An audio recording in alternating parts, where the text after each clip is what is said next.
You ever seen American Me? American Me? Yeah, there's a white Mexican dude on there. His name's Miklo. You kind of look like him. Like a Miklo.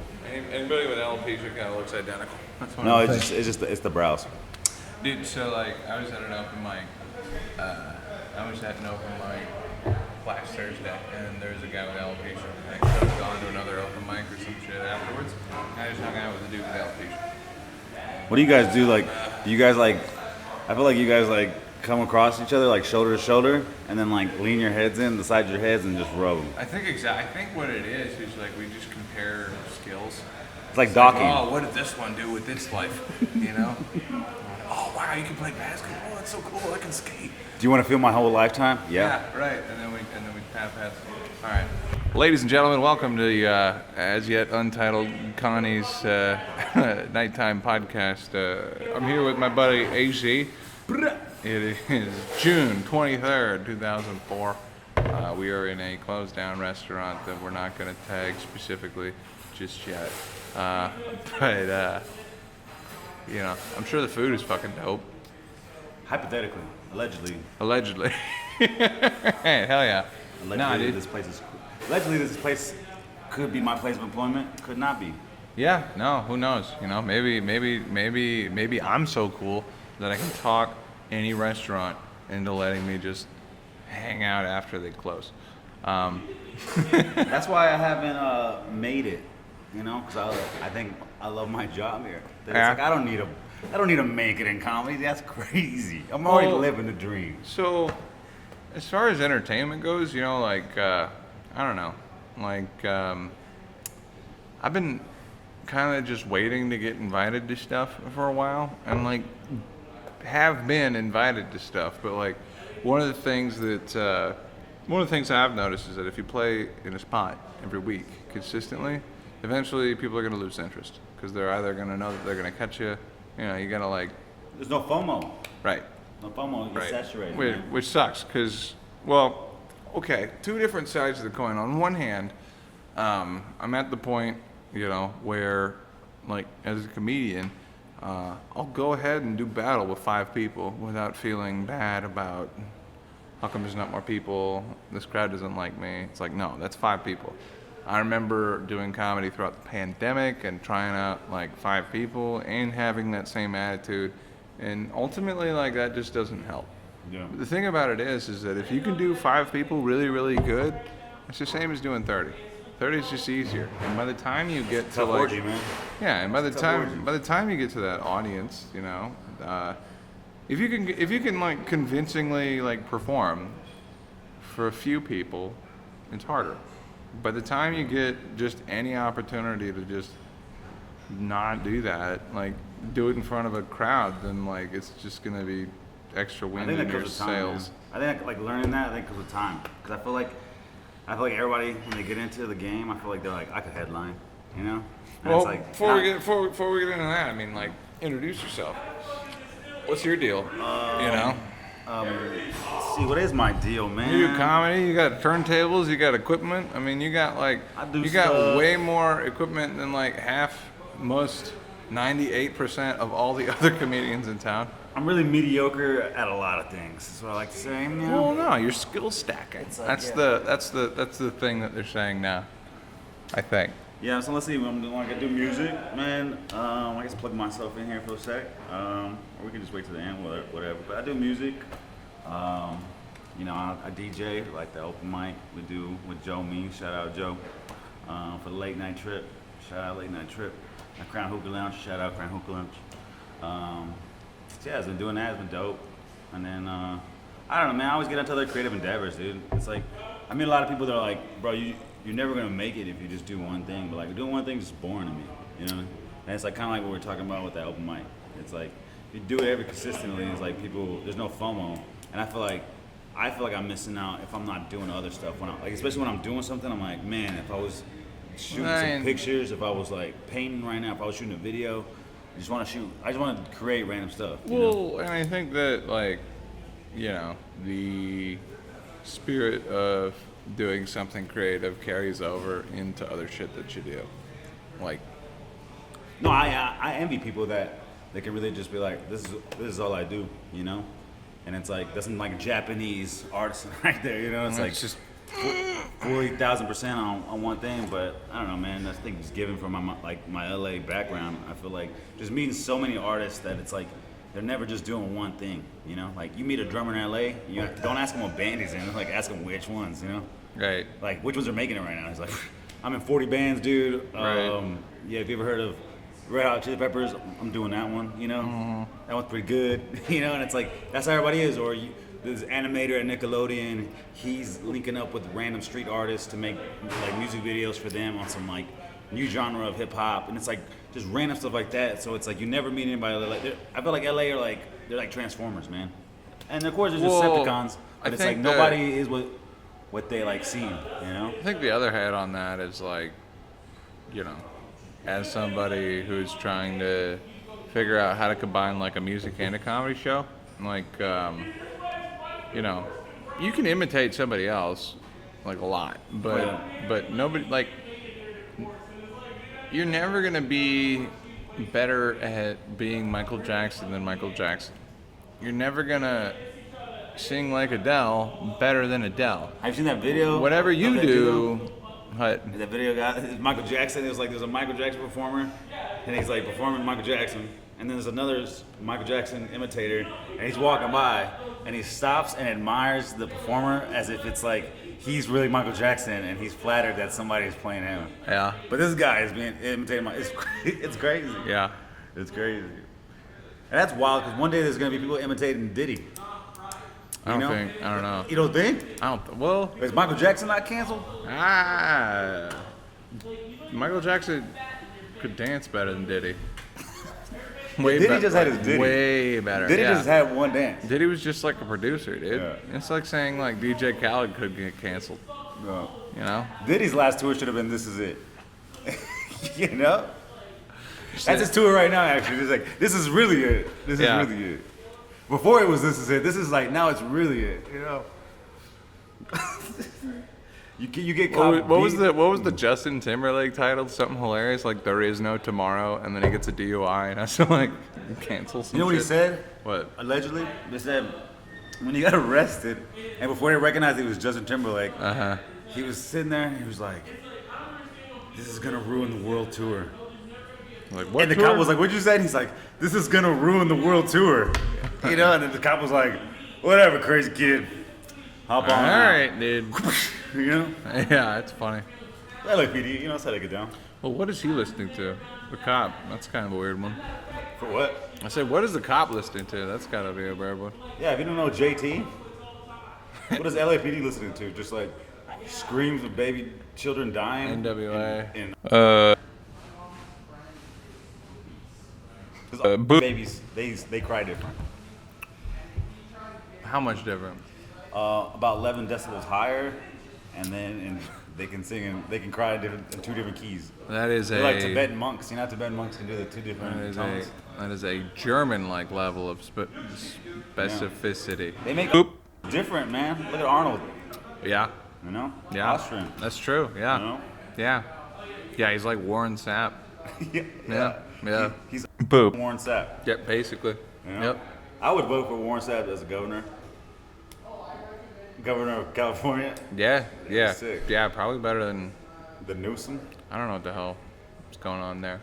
I feel like Governor Newsom, like the directions are in his name. You know? Newsom? Yeah. Just go ahead and just noose that guy. You know? Oh yeah. Just hang him up already. I think his policy is like the opposite of that. You know? It's like let everybody out of jail. Don't do anything about it. Dude, I love that guy. Honestly, I respect him.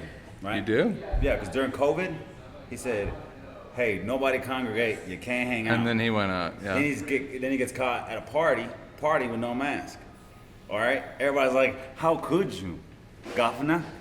And he said, "You're right. How could I? Double lockdown." No, he doubled down. All right? Then gets caught again. Wow. All right?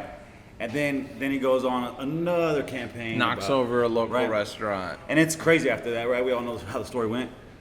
Okay? But I knew it was over. This is how I knew it was over. Okay? I'm watching it. I'm watching TV one day. It's the LA Rams playing in the Super Bowl. Yeah. And where are they at? They're in LA. Well, And all the celebrities that told you to wear a mask we're not. they were all hanging out, not wearing a mask. Mm-hmm. And then the next day, after I was like, yo, what the heck? The next day he was like, hey, schools are open next week.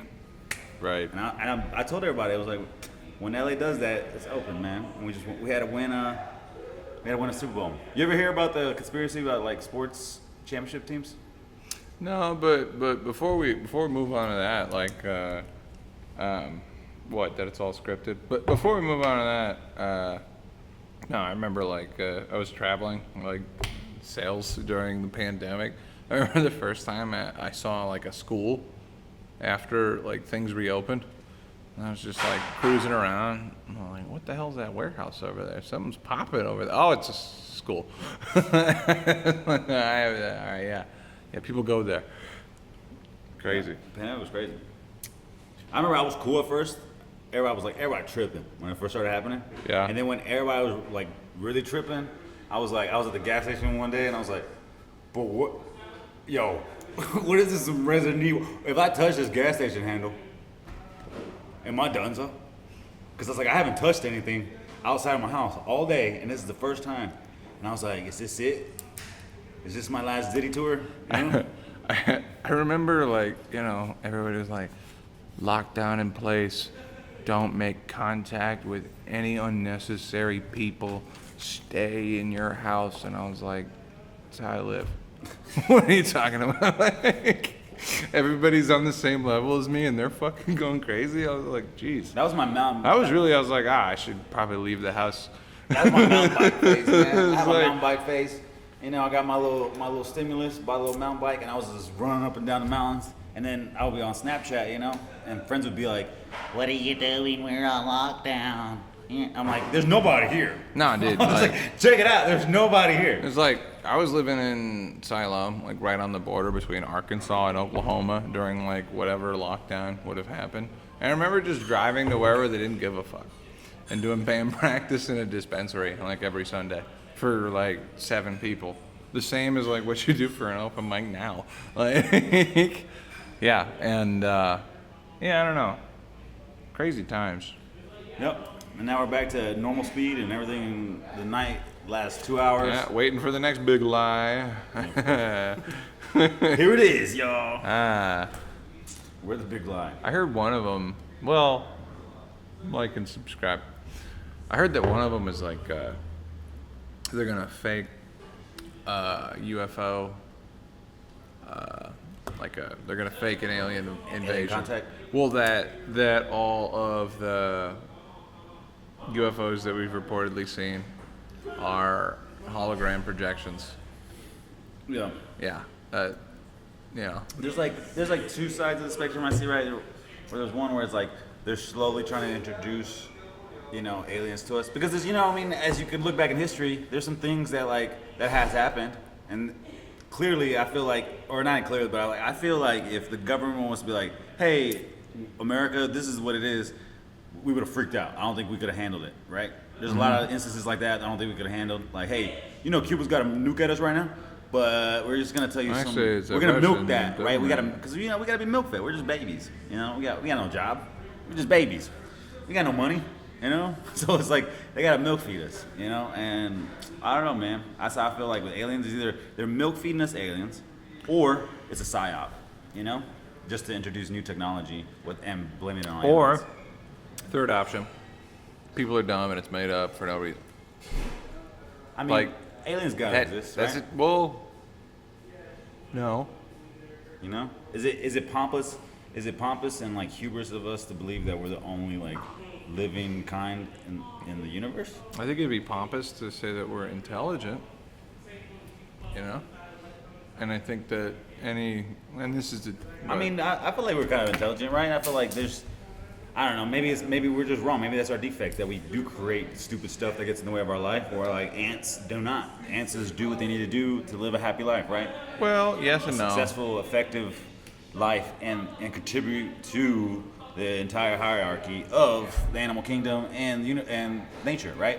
Like, while our defect is that we constantly leave a carbon footprint with everything we do. Well, people kind of are like a hive species. You know, they live in communities with each other, densely populated ones. We're the only ones that make trash. And, well, that Right? Which is crazy. We're the only ones that make trash. Right? Because we create things, and half the time we do not reverse engineer it, or reverse manufacture it, so we create trash. Right. Like eventually this disposable will be dead, and I gotta throw it away, and now Don't it's trash. get me started on those, okay? So, like, the problem with those disposables is... Don't do it. Okay, this is my conspiracy theory, okay, about disposables, okay? If you smoke vapes, you're going to hell. I bought this vape, and when I hit it, look. As fire on a digital screen, let me know, confirming, hey, your conspiracy theory of you going to hell is true, based upon your consumption of It is vapor wildly unnecessary. products. Here's the problem with disposables. All right, ever since Juul came out, the federal government outlawed the sale of pre-filled pods with nicotine fluid in it. And the way that disposables get around that is by putting a whole ass lithium battery in there. So instead of the little plastic cube being disposed of whenever you're done, the whole battery goes with it. And then they still call it a disposable. So in the meantime, thousands upon thousands of single-use lithium-ion batteries, basically. Single fucking use, like double A's. That's how they're used. Like, get thrown into a landfill for us to deal with later. So I can eat these. I just need to eat these. No. Right? No. Lithium is good for you to calm down. I think it'll be great self-medication. You know what I'm saying? That's what Kurt Cobain told me. That's what Americans do. They self-medicate. Right. No, eat your vapes, kids. No. Has That's Kurt not the- Cobain- I'm not saying that like vapes Has are... Kurt Cobain led anyone astray? I don't know. Okay? I don't know. Besides the 66 repeated suicides after his suicide. Besides that, has he led, young Americans astray? I think I ran out of batteries on my little thing here, but I'm gonna keep rolling.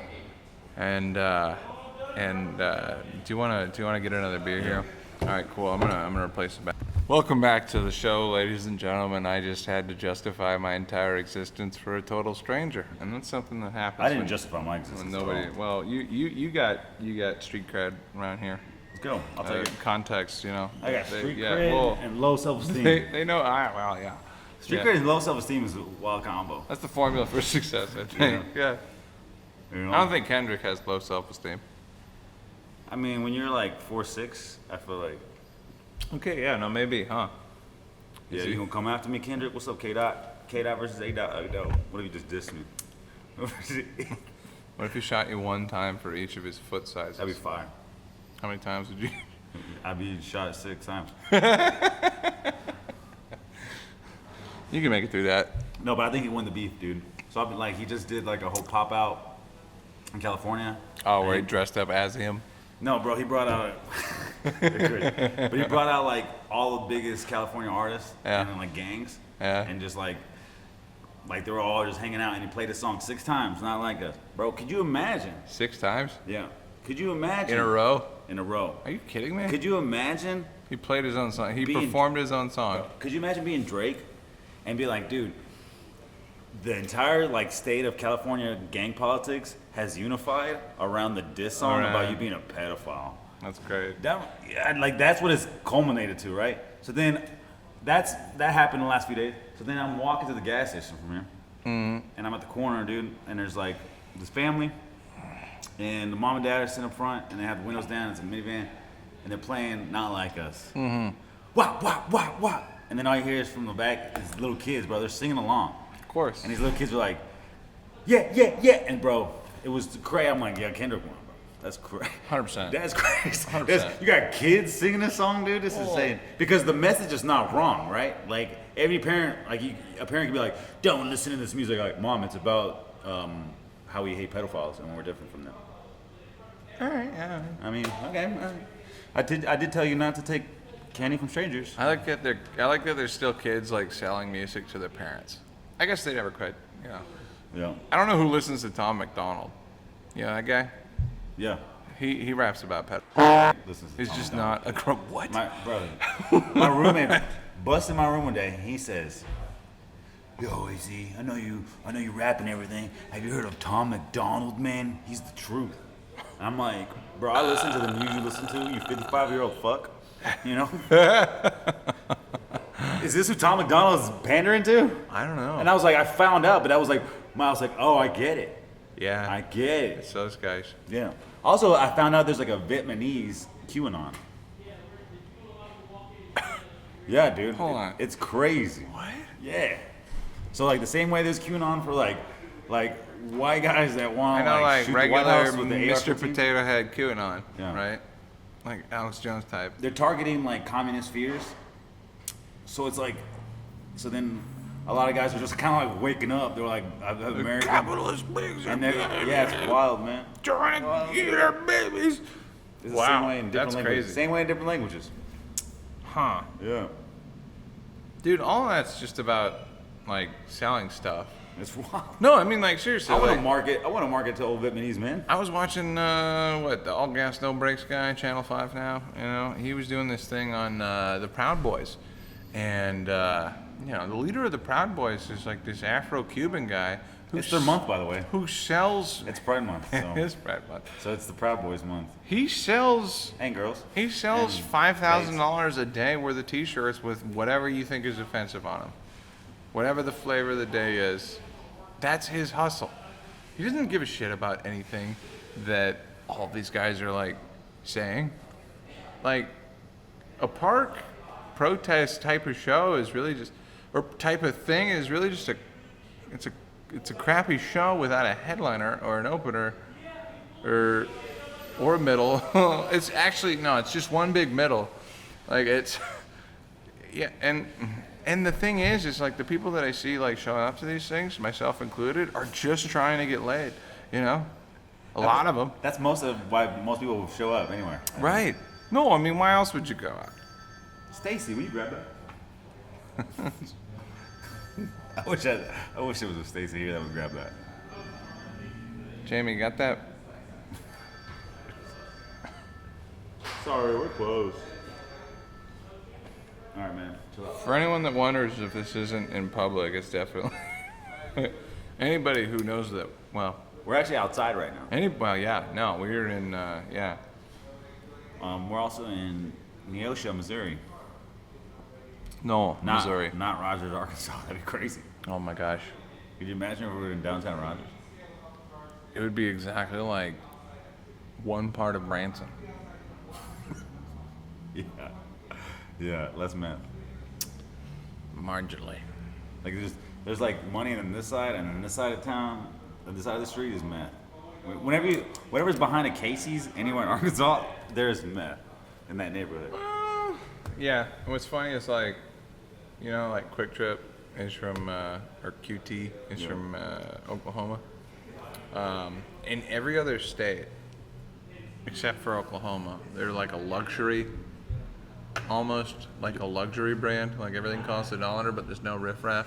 But you go to Oklahoma and it's where all the riffraff. I don't know if I've been to like, and maybe it's just because I keep going to the ones in Tulsa. It's telling, man. I don't know. It's business modeling. Think about look at Come and Go. Look at how far Come and Go has come and gone. You know, Yeah, they've gone a long way. You don't ever see riffraff. They made it so nice. They're like, bro, riffraff's not coming to hang out here. It's not that nice. I don't know. I mean, wait. It's not nice in a way of like It's a luxury, gas station. It's but like it's a grocery proper. store with It's proper. with 2 aisles. It's proper. It's clean and it's proper. That's all, and that's what keeps. Yeah. You know what I mean? It's like a good strip club. It's like once the strip clubs are like, we're not cleaning the bathrooms anymore. Yeah. That's when it goes downhill. Well, no, and You that's know? the line for strip clubs is the same line for gas stations. It's really just the balance. Yes. Yeah, once those go to hell, like all bets are off. Yeah, Yeah, somebody's getting shot in the parking lot regardless. right. Yeah, somebody's getting chlamydia, somebody's getting shot. Yeah. Right. You know, a It's lot of just- money's getting spent for it's no a- reason inside this place. It's a tell. You know? Yeah. You ever spent $80 at a gas station? $8? 80. 80. And never got gas? What am I buying? Like 2 bags of jerky? Bro. Whoa. You just go in there feeling like a boss. You're like, hey, I got everybody. Yo, get whatever you want. And then people just load up on those tornadoes, man. You know? It's crazy. That's like shortening their life, dude. Just smoke a cigarette. Like that's If you want to feel like a baller, just go to a gas station and just tell everybody you got them. some of the farts that I've had after eating like gas station stuff like that are just like it's ruined friendships, relationships for me. Maybe not ruined them, but definitely changed them. And I can't tell if it's more respect or less. But I don't really feel shame in my farts or my my feces, but there was one, man. There was one time I used to get. You ever heard of browning out? yeah, Well, people got it misconceived. Browning out, it's not like half a blackout. Browning out is like you're gonna black out unless you poop. then when you get like poop so hard you start hearing ranchero music, or Yeah, you're just like sitting on the toilet, and you're just like start hearing oh accordion, my you're God. like, ah. And then as soon as you poop, it's kind of like throwing up. It's like as soon as you poop, you're like, oh my God, that's all I needed to do. That was crazy. I'm back in the game. Let's get a couple of those shots lined up. Oh no, you're Right? talking about just like, yeah, That's a real browning out, okay? that's browning So out. yeah, so I used to brown out at this like Phillips 66, You, in Fort Smith, Arkansas, man. you had a plan. Oh wow. There was a party house. Oh, my God. The party house was the nice little suburb was around the corner. Mm-hmm. So I'll get so drunk, and I'll have to like on the way out or on the way in, I would go into this bathroom, Mm-hmm. and they had two bathrooms. They had a men's and a woman's, And Yeah. The men's was locked, but I was really gonna soil my pantaloons, Yeah. So I'm like, I'm gonna go for it. I gotta go. So I go in the women's restroom, right? And it has a sign, right? Because it's on the side of the interstate, right? It clearly says, they wrote, please, no men. Absolutely. No matter what you do, no men. Especially you, AZ. You better not come in here. Yeah. No men Oh, whatsoever. wow. Look at that Right? sign. Yeah. Yeah, and I was like, oh my God, I'm so sorry. I have to like ignore the sign. Or it's gonna be so I'm in there. Yeah. Okay, fine, it's great. I get out, and as soon as I'm walking out, there's just the most beautiful woman I've ever seen, Yes. just of course. waiting for the bathroom. Yep. And I've never felt so much shame in my life that I was like, I am so sorry. I just dropped a mud pie in there, and there's no vent. And I know there's a sign on this door that says, no men. And to see me coming out is quite the surprise, but also a shock, because you're like, this guy has the audacity just to not give a shit about shitting. And I left, and I never saw Fort Smith again. Okay. I don't know what the crazier part about that story is. Your blatant disregard for, generally posted rules, or that you saw a pretty lady in Fort Smith. That's crazy. In your whole life, you say. All one day. Did she smile? Probably not. No, No. she had the scorn of 1,000 women on her face. Yeah. Yeah. Yeah. And if you see one woman scorn, you've seen them all. It is the same. they have the same- it's a the same similar. goes? Yeah. Disappointment. Yeah. It's. If It's, you've seen one scorn, you've seen them all. it's sour. Yeah. Mm-hmm. But it never gets better. Disappointing people. No, just the scorn of a woman. Ow. It's never like you never get used to it. It's just like, oh, yeah, that's a good old scorn. Uh-huh. Which is a crazy word, scorn. I'll fucking clean my room. Sounds like, Jeez. sounds like a Pokemon. Scorn. Yeah. I choose you, scorn. He's a corn type. He's a corn. He's a corn He's an crow. he's an angry colonel. Yeah. He evolves into a turd. At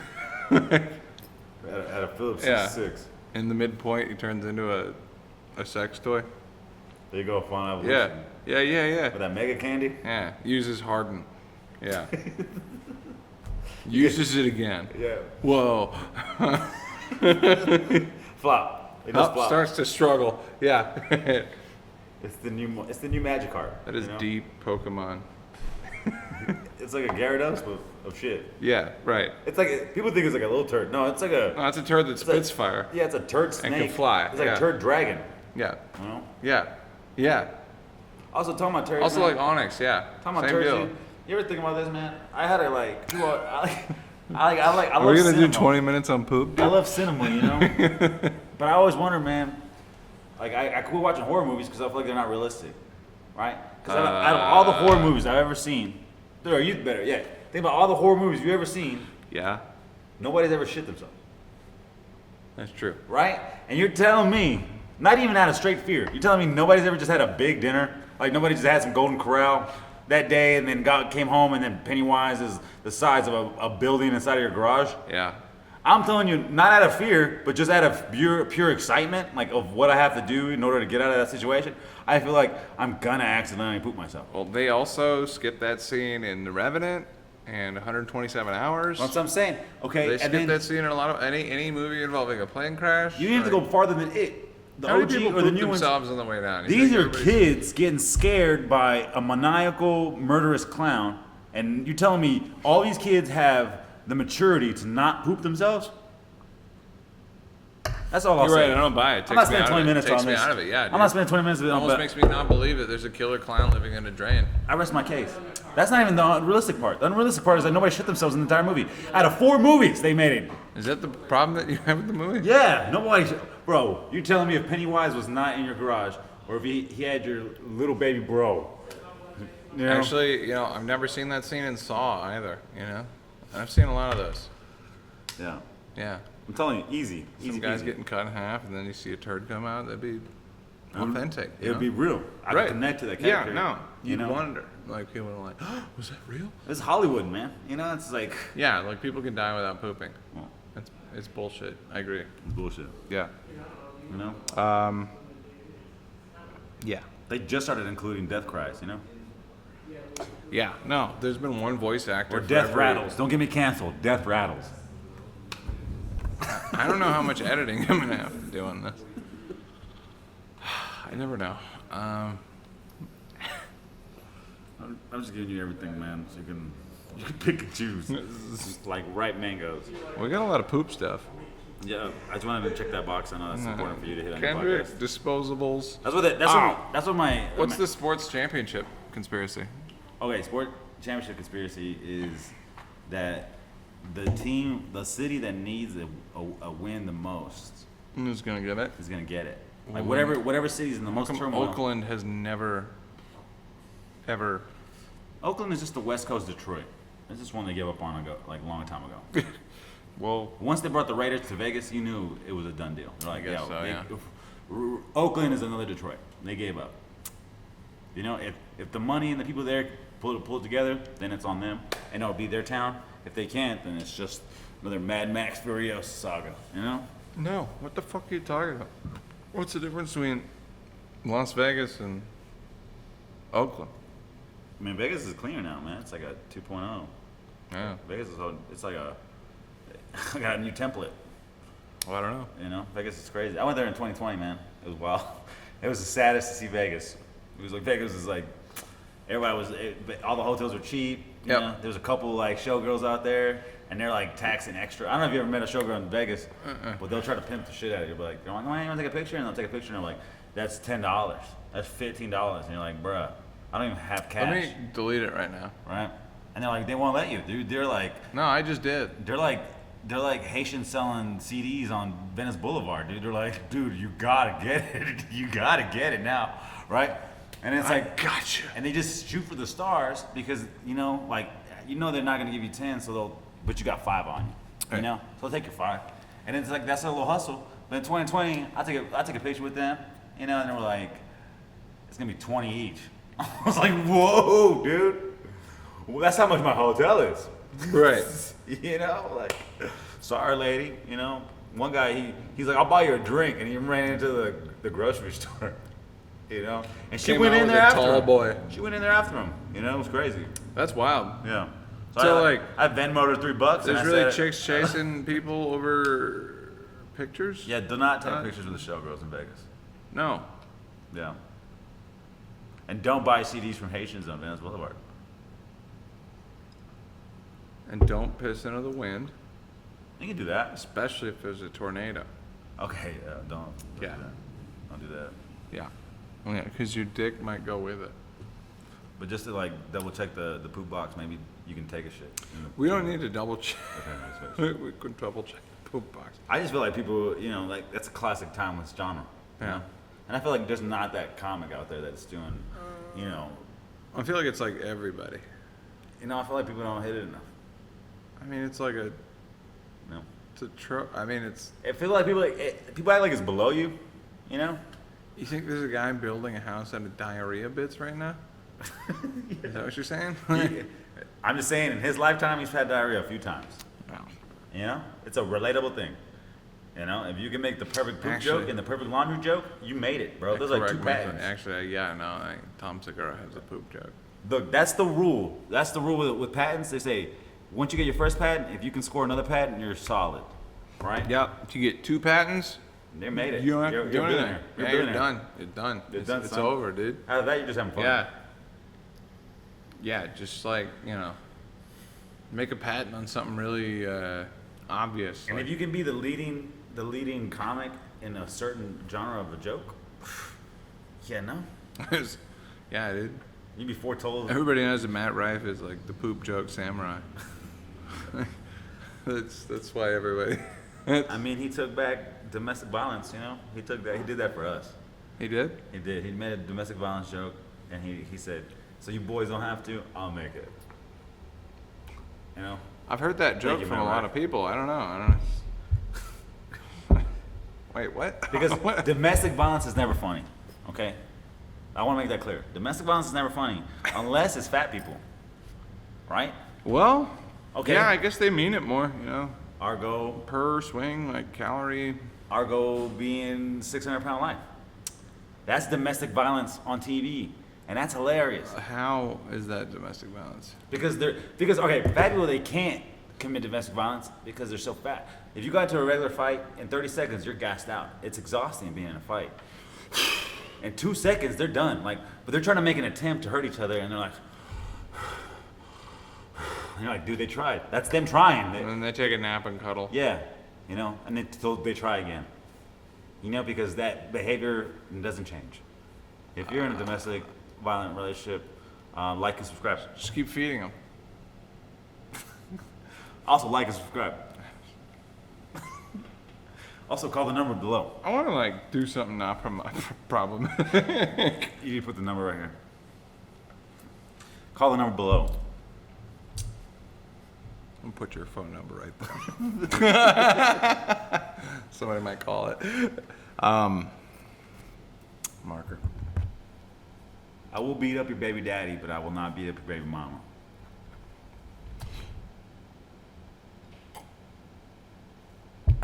But we got people for that. We do. Yep. My cousin Ingrid. Because we out here. I get my cousin Ingrid to beat your baby mama, and she's beating you. Yep. Hey, do you know anywhere I can buy some urine? You're in luck. Ah. I'll sell you some right now. Okay, I don't need that. I don't think I can pass a drug test with that. Oh. No, you never heard of the Cerdo trick? Just do the Cerdo trick. The sterno trick? Cerdo. Certo. Yeah. What's that? You know what Sure-Gel is? Nope. It's like an ingredient for Jello. Uh-huh. So you can buy it at your local market store. Uh-huh. And it's made out of urine No, ingredients? so it's Sure-Gel. So this is what you do. So you get that Sure-Gel, you get that pack, you buy a 32-ounce lemon lime Gatorade. Uh-huh. Lemon lime exactly because that's the best flavor Right. that meshes up with that Sure-Gel. Otherwise the Sure-Gel is really sour. Yep. So it blends really What? well. Yeah. All right. It blends really well with the lemon lime. It's really sour? Yeah. Oh. So you drink that. Oh, right. Okay. In the next 3 hours after that, you have to drink a gallon of water, Or. or you won't pass this drug test. Okay.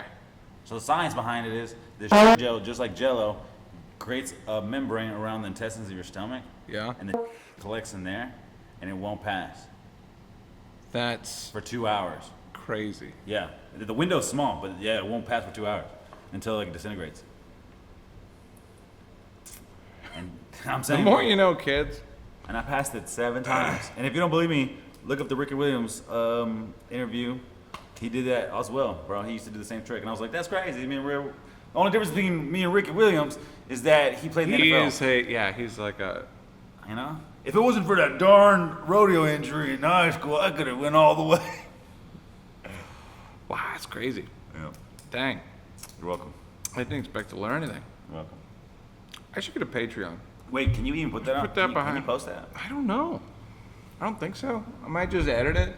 This so is that all people for, are this is compelled. for only entertainment and educational purposes. Only. Well, I'm writing down the words that I have to bleep out later, as well as the stuff that we were talking about. Artificial intelligence is fucking awesome. so dude. yeah, everything's bleeped out. So we just start over. All right. A lot. Yeah. Well, if it makes you feel any better, it's a lot of work. But anyway, what do you What are you trying to do with the whole like entertainment thing? Are you trying to make a career out of it? Are you I mean, trying to have fun? A career would be cool. Are there people that stop you from having fun? Is there? We can edit some more. I don't know, man. I love Arkansas, but I think it's rad, I too. feel like I've always had bigger dreams than Arkansas could offer me, and I stick around because I feel like a lot of those back ends of those dreams have been coming to Arkansas in a way, you know. So That's kind of how I feel too, and That's it makes been me nice. like kind of uneasy, you know, because it's like it just feels slower here. I see a ton of people going to Austin, and it's like, for me where I'm at, like,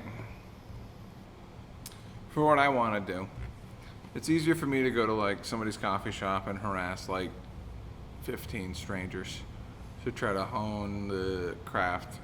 And one of the things that I've been trying to do lately, is to like literally clean up my act. Not the way that I behave or the amount of drugs that I take, but like the act. Like, and that isn't to say that I'm going to change the tone of what I'm saying. It's just figuring out a palatable way to say it. You know? I don't know. I feel like more clean sets, more cocaine. That's John my note. Mulaney. You know? Yep. I feel like that's in a weird way, I feel like, I mean, I appreciate it, but I feel like in a sense of like, for drama, I feel like, and magic, I feel like, it kind of sucks that there's not a comic that is like a real solid piece of shit, but then is also like a crusher. You know, you're like, dude, this guy, everybody hates this guy. He's always coked out, but then like, But he crushes every single set. You're like, I would love to like be around that guy. Oh you know? wow, yeah. No, we You don't know? really have one of those out here. Like, you know, and it's like a Robert Williams, you know, and it's like we don't have a Robert Williams, you know, and it's like, but he was also robbing jokes, so, you know, I was thinking like Joey it's Diaz. just like a different, just a different landscape these days. I feel like. Well, yeah, I don't know. Like, I think that what is they think we're open. what is cool is door's not locked. Oh, shit. Is that? Do those do it automatically? What the hell? No, but I'm gonna go lock that door. Okay. Yeah. Whoops.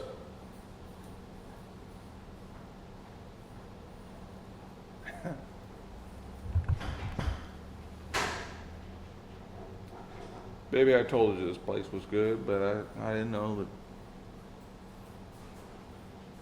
that. They were polite enough to like open the door, walk in, realize nobody was here, and then just leave. Bro, the things you come across in the life in a restaurant, bro, it's wild. If that was, a sentence. I don't know, dude. Cut that out. The entertainment thing, yeah. Well, no, I know. Yeah. Entertainment thing's wild. It's like I went to Austin, Texas, and my buddy Keith put me on this place called Skylarks. It's like, if you're not gonna check out, like, everybody, you're gonna come here, you're gonna check out the comedy scene. If you're gonna come to one place, come to this place, and like listen to this guy sing. And there's a blind guy who has been playing at this same bar, Skylarks, for like 10 years. Well, His rate has been the same the entire time. He's as famous as any of the comedians in Austin, but in a different type of way that, like, and not to be degrading, but like, I don't know, man. Like for example, there's a lady in Austin, Texas, just off of 6th Street, who just like lays in the street with her out all the time, and everybody knows who she is, and you hear references to her in podcasts, and like, this is the block to avoid type of thing. Like, it's wild. Yeah, right outside the creek in the cave. Funny part about where's that? Where's that? Funny part about the creek in the cave is that it's like right across the street from like the homeless shelter. So it's like half like the coolest place you've ever been, and then like half Zombieland. But then like, That's America, baby. yeah, it was wild. That's America, baby. And then just down the street from that is a place called like Jew Boy Burgers, and they're fucking excellent. Like, What is Brown Boy Roofing? So I mean, what's the difference, man? well, yeah, I don't know. Shout out to Brown Boy Roofing. I don't Sponsor know. me. Give me $1,000. Brown Boy Roofing is kosher, but Sponsor me. I'll build something. You can build something for me. yeah, we could build it together. Brown Boys. Si se puede. But yeah, I mean, like, I feel like backpedaling. It's like back to the Skylark and the Blind Guy. It's like he's a local legend, and being a local legend in Austin is like a whole different ball game, right? And sometimes I think It's about like it. being a living statue, dude. I think about It's that like- here sometimes. You know, it's like I wonder like who's gonna be the guy or the girl that didn't make it out, but like they're a local legend in 30 years from now. You know, it's like Here's what I feel like, Yeah. you know, so like, one of the main reasons that I like stay here, because it's like, I don't have family out here, you know, I have a girlfriend, but, you know, like, and I got my job, and I got my gigs, but all of that is stuff that is, I don't know, for the most part, interchangeable for now, without huge, devastating consequences to my life. Because the job that I have doesn't pay a tremendous well, nothing amount. you do or don't do takes away from you. You know what I'm saying? Well, yeah. I guess what I mean to say is, it's like, from an entertainment standpoint, I'm getting everything that I want from this area. Why should I then, like, go to a bigger metropolitan area, triple my living expenses Yeah. to go out and do the same, try to do the same thing Yeah. for people that aren't welcoming me into their establishment? Like, There's two sides to that, right? There's a one side that's like, of course not, right? Where it's like, why would you start over when it's like essentially you're already, you know, living, like I said, living the dream, right? Like, Well- I'm like, I wanted to get to a point, especially last year, where I was like, I'm working on music, I'm working on comedy, you know what I mean? And I was like, and I want that to be part of my life, like just daily, right? And it's like that is there in my life now, right? Right. And it's like, am I touring? Am I doing? No, right? But Right. it's like, but I'm doing comedy and I'm doing music, Well- right? I never wanted to get paid for it. I just wanted to do that, right? So, And it's like doing that for me is enough. And the flip side though is like, that's the other challenge though. It's like iron sharpens iron. And so it's like, yeah, dude, are you gonna go run with the wolves though? Right? It's like small Well- pond, right? so I look at it like this. If you're trying to get paid to be a performer, first you need to perform. Yeah. First. And you need to do it for free, and you need to do it often. As you can, Like yeah. every goddamn day. The Beatles were playing in Hamburg at a brothel, getting paid with sex every goddamn day for 8 hours at a time, like a regular contractor, you know. And that was the type of exposure that they needed for a couple years Yeah. before they could become the Beatles for 4, you know, like. But I feel like something like a lot of people don't understand here, where it's like in a bigger city, I feel like the advantage is, okay, if you want to do comedy here, right? It's like you want to be a comic, cool. You can do the local shows and stuff like that, and maybe make it to the club, you know. And it's like that's cool, right? And it's like who wouldn't want that, right? But then on the flip side, it's like being in a bigger city. It's like, okay, not only can you compete for a regular job at the club or a guest spot at the club, hey, now you're every night you're doing your mic. It's like you're potentially you're interviewing for a comedy job somewhere, No, there's definitely right? more opportunity when you there's might more be people. writing. Somebody might like your style of comedy and just be like, "Hey, I don't have a stage for you, but I do have a pen and a computer for you." And you're like, "Oh, what do you mean?" He's like, "I do a network. I would love to hire you on as a writer for our sketch show or whatever." You know what I mean? And it's like, Yeah. cool. And it's like you might be spending more of your time writing jokes than you are performing them, but it's like, in a way, it's like, dude, you're seeing it on a big network TV, or you're seeing it as a startup or something. You know what I'm saying? But Well, it's the cool like, thing for me, the cool thing that I noticed whenever I went on this comedy camp thing was like I was staying at this like shitty hotel because I didn't want to spend money on the 5-star one, and I'm watching like Jimmy Kimmel on like, you know, what, Hollywood Boulevard, and like he's filming down the street, you know, and there's fucking Jennifer Lawrence or whatever, you know, and fucking Questlove, and like all like everybody, You know, that's cool. However, you know, like my Austin experience was like, you know, let me go kick the tires, let me go explore, let me go get devastated by bed bugs and get treated like a fucking freak while I try to like look at the soundboard to plug my goddamn guitar in. Yeah, and no, my like Texas was. Texas is a whole different beast of comedy now. It's on its own planet. It's so hyper competitive that like if you're signing up for the open mic and you don't know the exact table that they're putting the sheet down, exact what time, who the host is beforehand, and you don't like the difference between like 6:45 and like 7:05 is like difference. Everything 5th to 40th. Yeah. You know, and you still gotta like go do a bunch of other shit that night. Yeah. You know.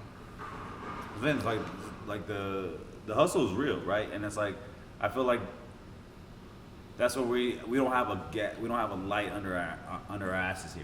You know what I'm saying? I do. You know? I mean, I and do. I'm like, no, man, I can't. There's a few. Don't get me wrong. There's a few guys that operate. A few girls that operate that way, where it's like they operate like there's a fire in their ass. I'm like, yeah, you got to, because when the wave hits, you're already in front of the wave. You know what I mean? So when people are pointing like, who was doing this before this got here, you were already the guy or the girl. You know what I mean? You already had the rooms. You know what I'm saying? So it's like when they think, hey, who's doing this? They're thinking your name, right? Like, arbiter, gatekeeper type situation. To get back to what I was getting at earlier is like when I went to Austin, Texas, I'm standing in front of the mothership, and like Oliver Anthony is playing that weekend, and he's getting paid a shitload of money to do so, and it's on like every fucking thing, and that was like at the height of when he's viral, and like all that guy did was like make a video in the woods outside of where he lived. If that's the template to become, you know, what, I don't know, popular, like distributed, successful, is to like touch on a thing as somebody in the middle of goddamn nowhere and then go on tour indefinitely. Like usually what these LA guys do specifically, like it's like Bob Costas, so sports guy, you know, commentator for every major league baseball game, like ever, or at least like half of them. He lives in St. Louis, and he does that so that he can fly half as much to go to all of his gigs. You know, people go to Hollywood to become famous. Yeah. People go to Austin to get on Kill Tony. Like, if you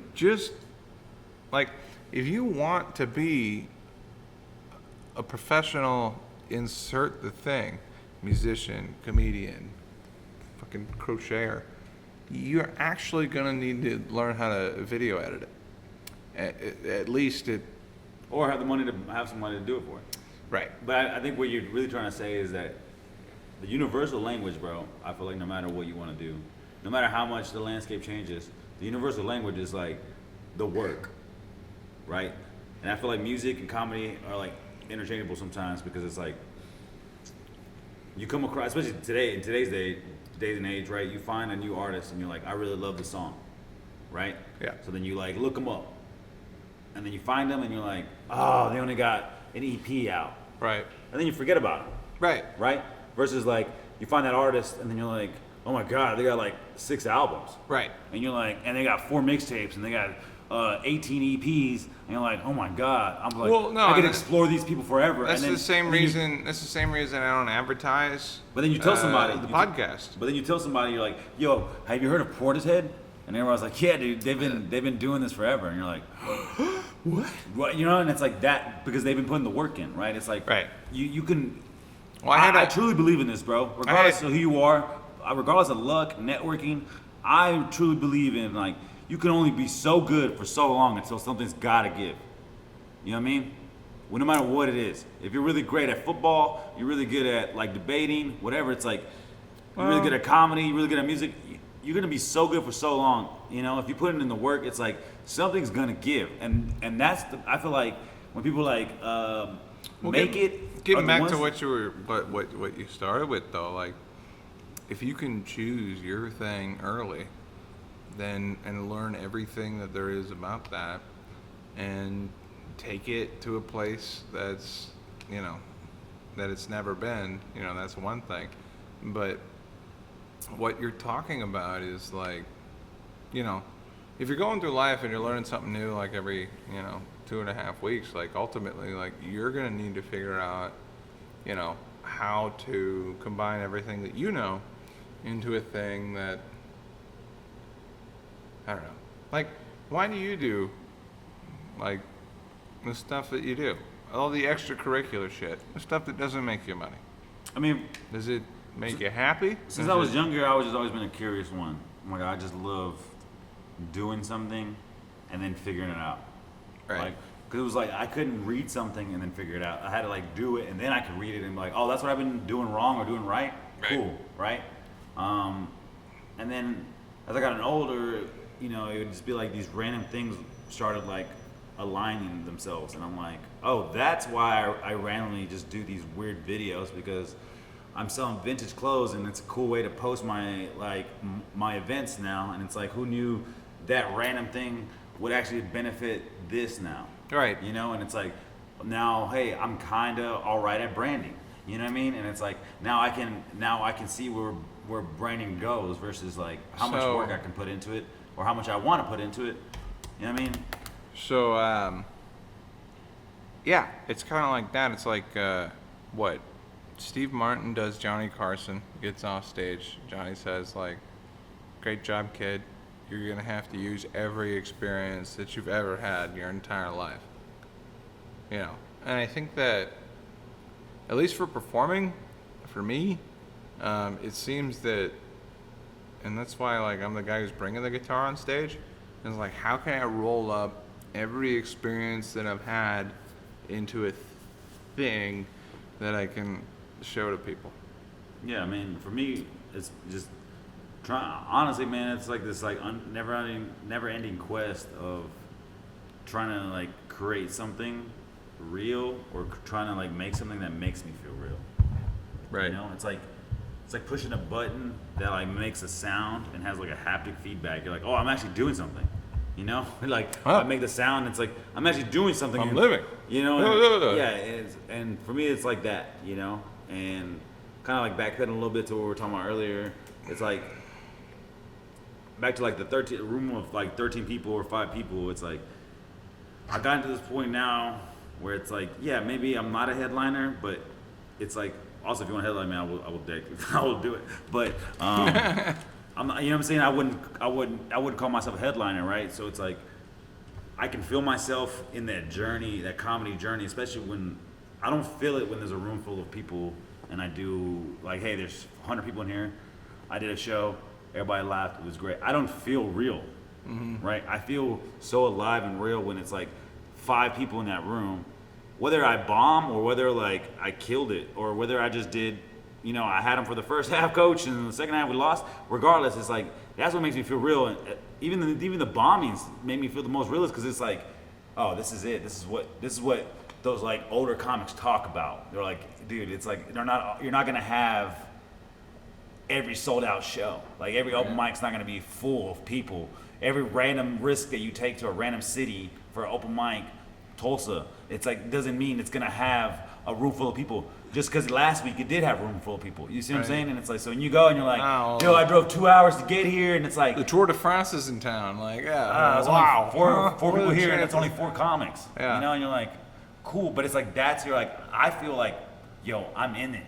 Like I feel the realist. You know what I'm saying? Like, if that makes sense. Yeah. It's kind of, I don't know, it's kind of counterintuitive, but I feel I'm like, yo, this is it. This is the part of that journey. This is what the landmarks they were telling me about. Like, hey, this is the mountain that looks like a face. This is the giant tree that curves up the river. It's like I'm seeing it on the map. Cool. I wonder when I'll see it. And then you see it, and you're like, I must be on the right track to El Dorado. You know what I mean? It's like I gotta be on the right way. This is the things I'm coming across. Well, I don't know. I mean, because it's like who comes out of the chamber just hot, killing it. Wow. and then keeps that forever. It's Right. like Nobody. nobody, you know. It's Like, like everybody thought Dane Cook was unheard of, and then it's like, yeah, then it became Well, no. unheard I mean, he told. Well, of. You know. the example that I like to talk about is like Ron White. So Ron White toiled in relative anonymity, for like 17 years, and then he tied onto this thing, little known at the time, called the Blue Collar Comedy Tour, and then he, he only burnt 10 minutes of his act that he'd gained in 17 years, and then was able to go on tour for basically like, The rest of his life. well, I mean, he's still alive, And now he gets to do the other 90% of his set. And that's what it is. It's like, obviously there's a tremendous amount of discomfort in an experience like that.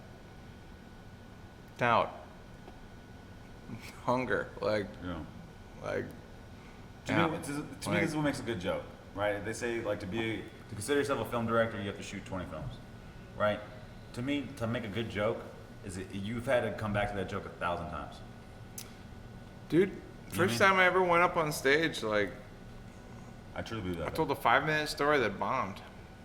And every detail about it was funny.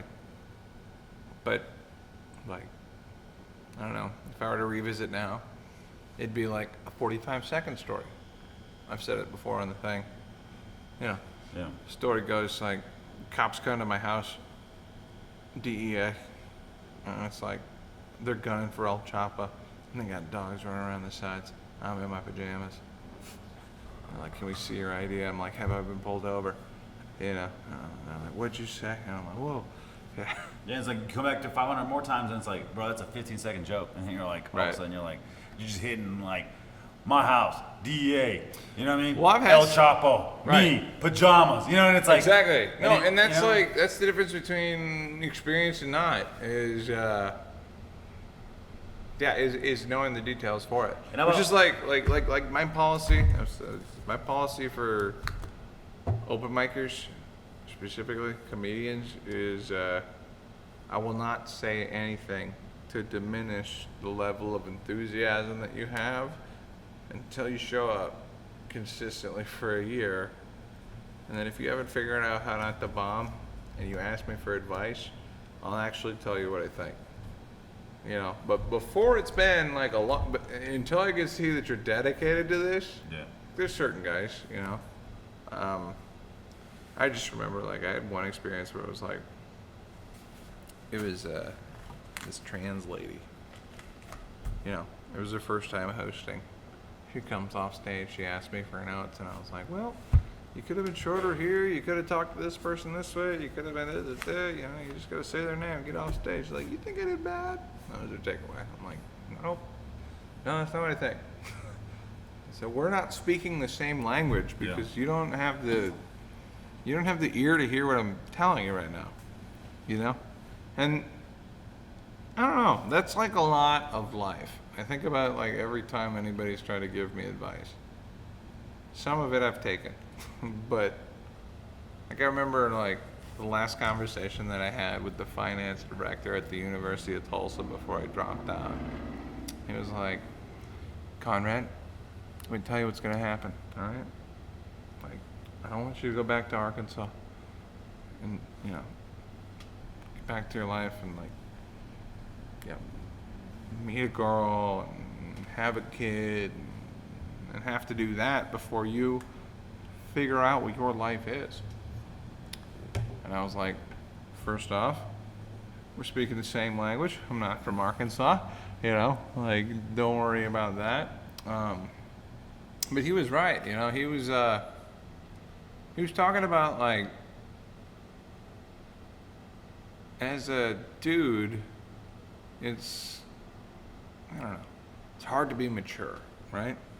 And I don't know. Well, I mean, I feel like if you look at like dudes that get thrown into fatherhood way too early, they just like they either like man up and go to church, or they like double down on being a piece of shit. And I'm like, well, I mean, then they're like, right, like what is a good man doing right now? Working. Right? Probably. Yeah, most of the time. Right? Like, what the fuck are you doing here? Type shit. That's what a good man's doing. A good man's working, right? And it's like, at the end of the day, every man should know. It's like, all right, bro, if I want to be a good man, it's like, I'm not gonna get any praise for all this work I'm about to do, and I'm about to just do it, Right. right? Because it has to be done.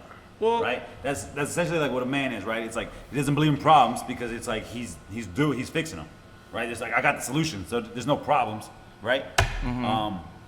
But I think the hard part is like, I tell my friends this all the time. I was like, and it goes for women as well. This country is sometimes like the cultures are so hard because before like marketing, dude, before marketing in the 50s, it's like we operated based on tradition and religion, straight up, Yeah. right? And then came out the madmen and they were like, hey, You Are could have a boat. are you suave? I would consider myself suave. Then you should shave. Suave men shave. Clean, slick. You know what I mean? You're like, well, yeah, I am suave. Right. You know what I mean? And it's like, And that has just they been started like, cultivating what they think what you want, right? And then that. social media just cranked up to But meth. what we skipped was Right. that tradition of like, what does it mean? What does it mean being a man? What does it mean I'm not a boy anymore? Right. Right? What does it mean I'm not a girl anymore? Right. You know, and it's like every other culture does some crazy. Sometimes There's a cool- ritual, There's yeah. a ritual, right? Somebody, Yeah. hey, you're 13 years old. Sorry, buddy. I'm gonna blow up a thing. We're sending you out to the woods. Yeah. And if you can't make it back in 2 days, You need my wolf. you know what I'm saying? It's like, but that was like, hey, but we live in the woods. Well, no, I mean we still do that. Yeah, it's though. like, but we live in the woods, so you need to know how to figure that out because it's either we're gonna feed you for no reason. You know what I'm saying? My version of that, though, I feel, was contact sports. Was playing hockey. Was learning Sports, respect. I think a team sport as a Like, child is very important. Getting punched by a big Canadian Yeah. toothy motherfucker It's in the very face important. and then like hitting him back. It's very important, bro. You know? Can we get another beer? Yeah. Just not finish to stop, but it's Anyway. like, yeah, like there's no tradition, right? So I feel like that's why, like, think about your youth, bro. Like, there's that youthful the depression where like every teenager wants to kill themselves, and it's not because they want to kill themselves. Is that they know their avatar is dying. They're like, I don't know who this new avatar is, and you're like, hey, this is the new woman. This is your man now. You know what I mean? So think about when Conrad had to go from being a little boy to being like, hey, you got to quit thinking like that now, buddy. No, I mean there were several like phone calls. But you know, but you get it. But it's like one thing is being told, and then there's a thing where it's like, hey, if you don't do this thing, you're not gonna eat. Right. And you're like, oh, and then you either don't do it and you don't eat, and you're like, I'm not doing that again, or you're like, I understand what this means right now, Right. right?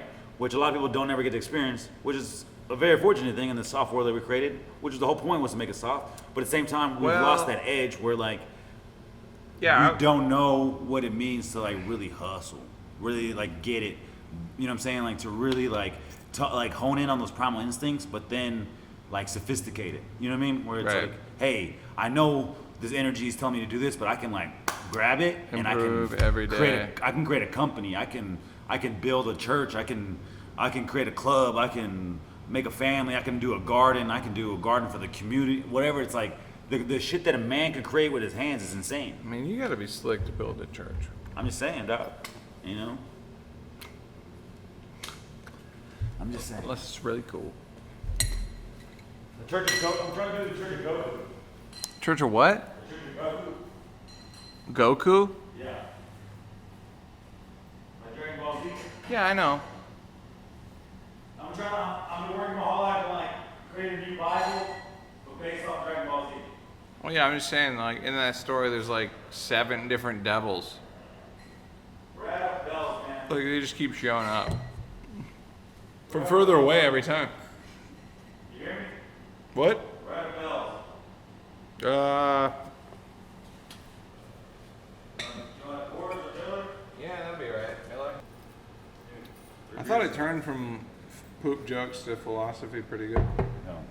That's how I usually roll. Well, that's kind of the flow of the show. I've been like, yeah. So like, process for editing the show is I got the phone recording, I got the iRig, we got the audio recording. This is the nice one. Load that into a program that automatically matches the volume so that you and I on the 2 channels coming out of this hairball are matched, and then I'll you know, anytime there's a marker, I'll go address whatever the hell that a fireable offense, you could say, is mentioned, and then export the transcript to a text file, feed that to ChatGPT, and then ask the computer what the hell I just talked about. And then that's the description for the, yeah. Work smart, not hard. That's the future, man. Well, You can have a whole production team now with Well- AI, you know? if you know what questions to ask, That's that's the coolest part. That's the key, though. That's what people don't understand. Like, that's the future. And I know. Well, that's been I the can case prompt- ever since Google, I can dude. prompt, like, but I know. or since books. I know Like, guys that can prompt very, very well, dude. Like AI shit. Like talking about like if you want a picture, they can prompt it so well, dude. well, dude. So I was talking. It takes me like 20 tries to finally get to it. But once I find the parameters, I'm like, okay. Also, like, dude, I was talking about that script earlier, that Photoshop shit, where it's like coding involved. Yeah. Like, until like, I was like, hey, ChatGPT, what are some tools that can use to quicker, and then that led into this like rabbit hole feedback loop where now I have a thing that can, Yeah. you So know, it goes. virtual green screen. I've been telling all my like Or whatever. all like the youth in my family. I'm like, if you can get into AI, anything, like get into it.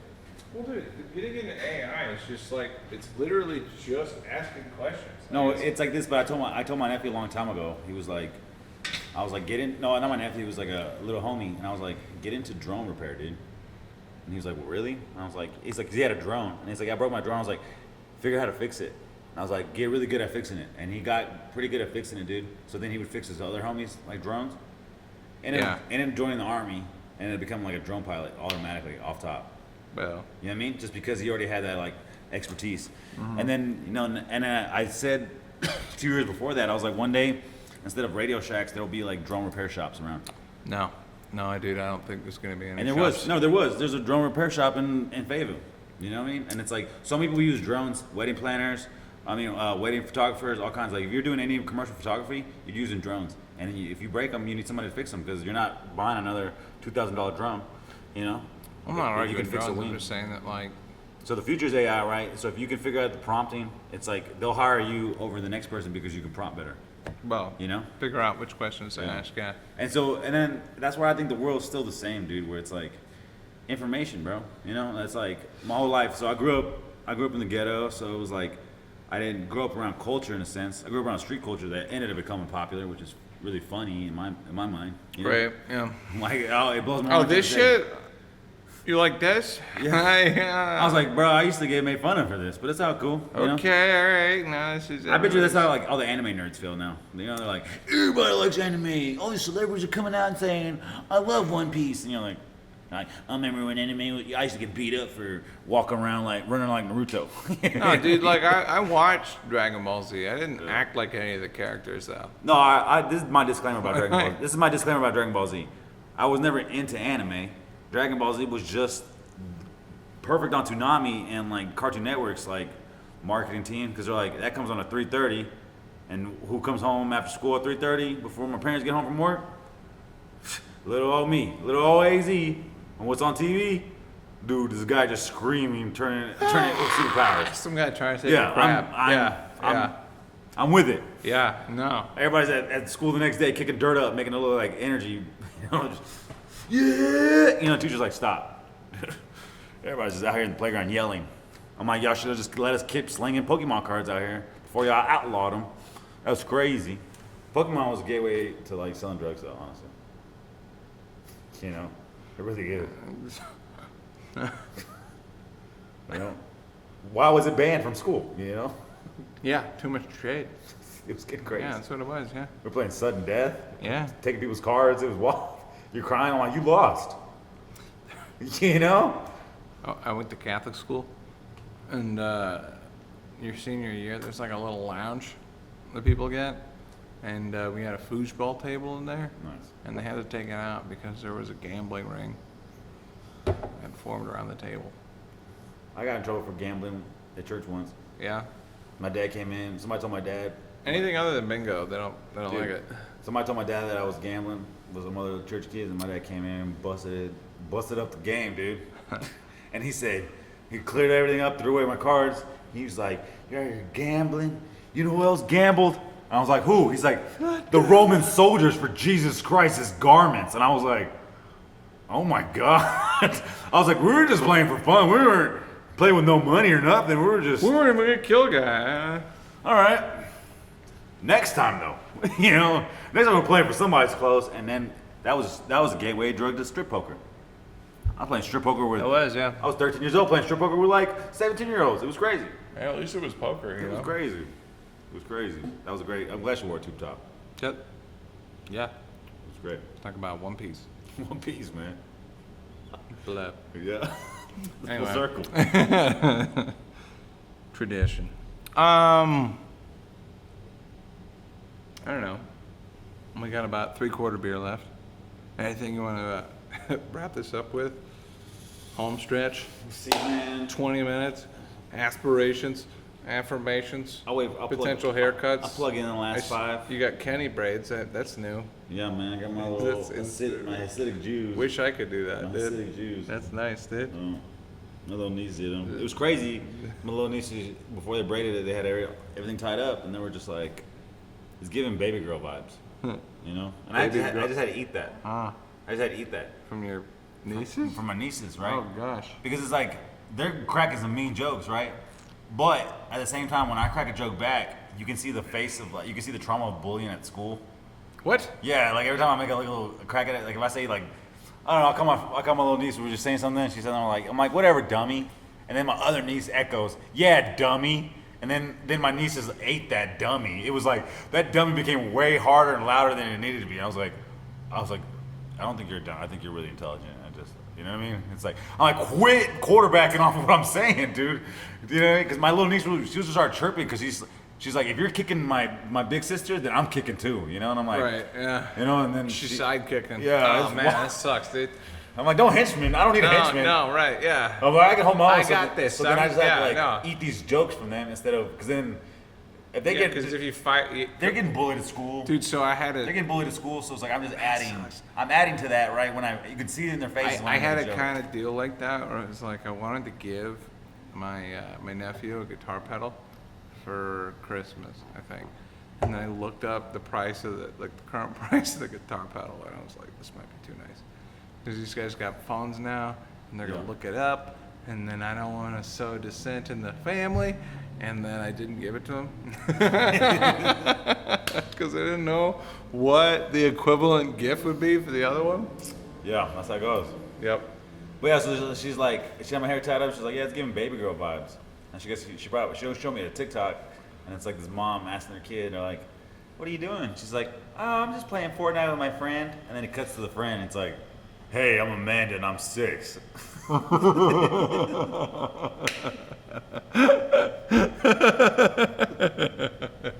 That's Hey, a I'm bit. mad That's that a- I'm 6. That's a bit right there, dude. What's up? Yeah.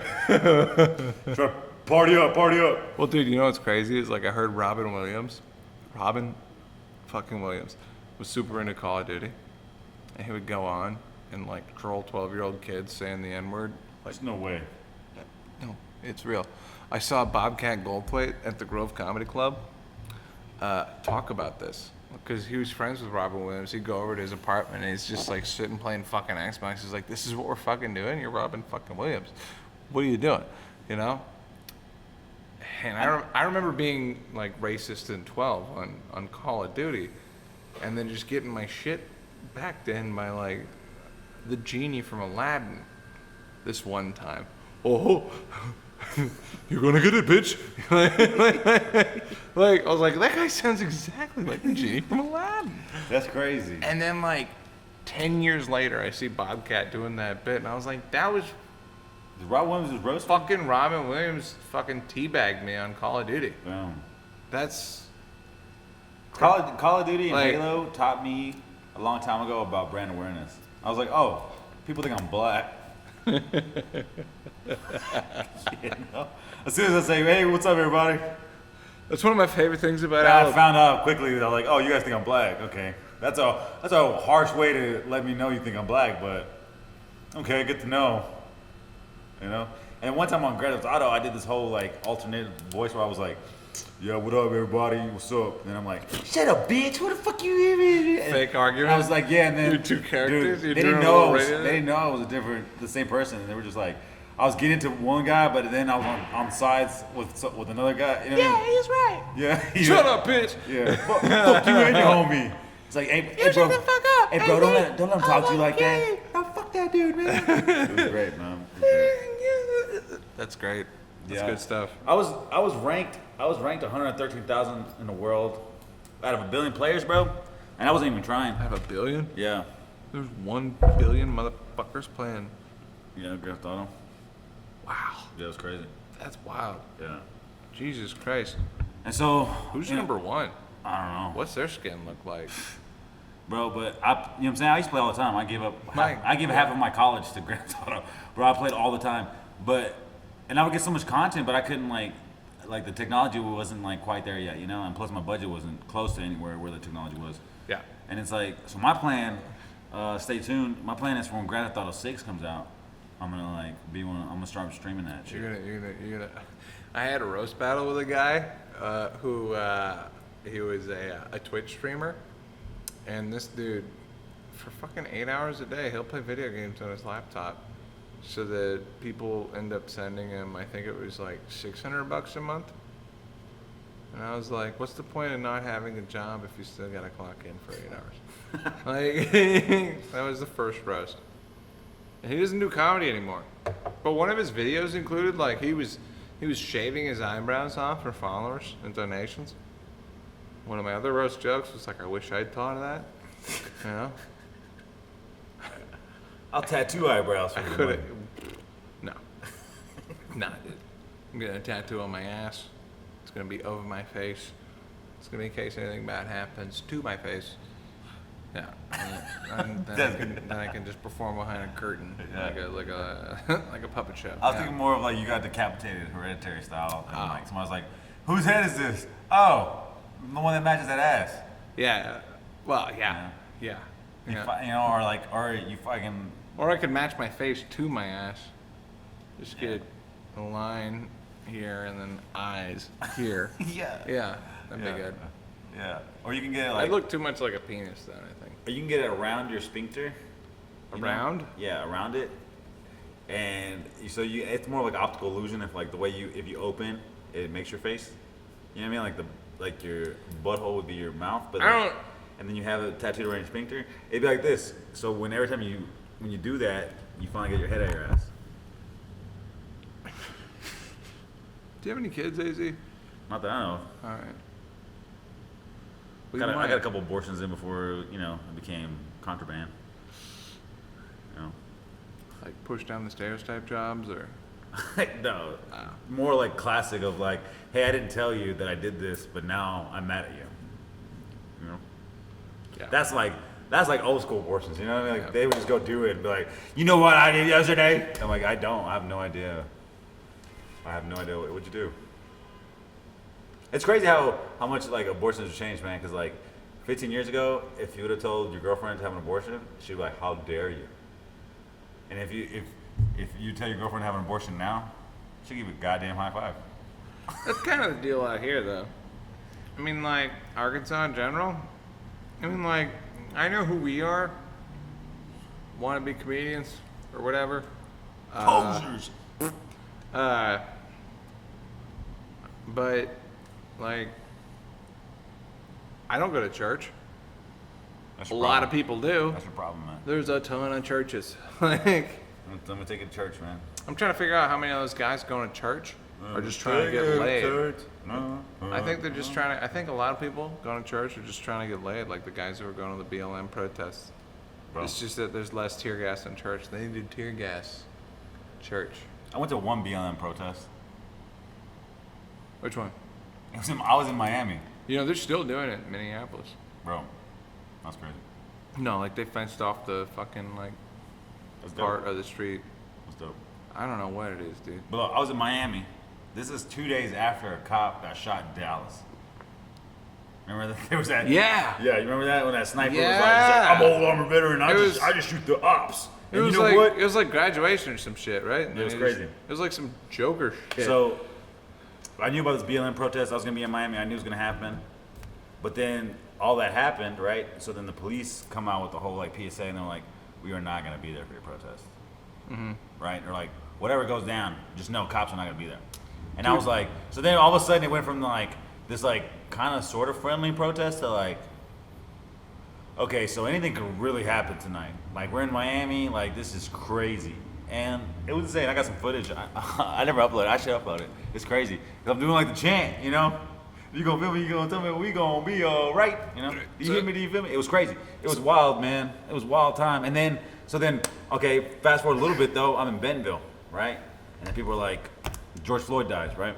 And they said, AZ, are you going to the BLM protest in downtown Bentonville? I said, hell no. That one. I said, hell no. And I said, hell no. And they're like, how, why not? And I'm like, because it's Bentonville. No, I was like, because this is Bentonville. I was like, Miami's kind of got to play a little bit. Bentonville's not going to play. They're like, no, it's Bentonville. They're not going to do anything crazy. And I was like, okay, you go, white lady, and you go protest for the homies. I'm going to go home, back to Fayetteville, you know? Right.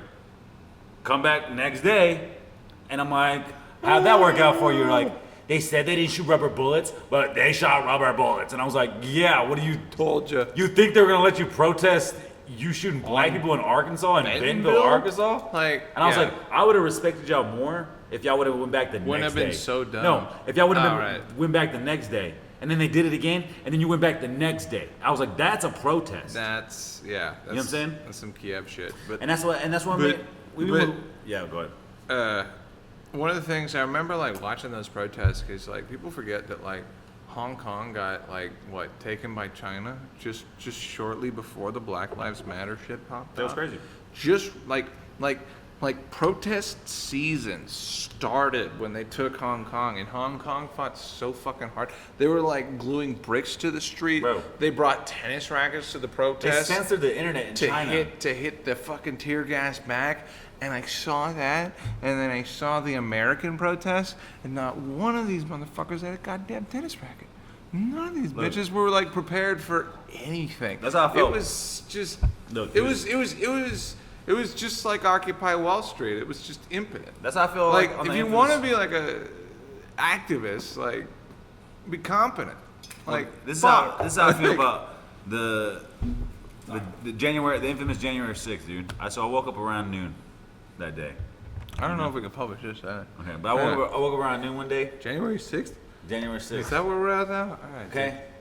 The ultimate protest, right? Yeah, I woke up and I just read the news, and people were texting me like, "Yo, big old giant They took over the White House." And in my mind,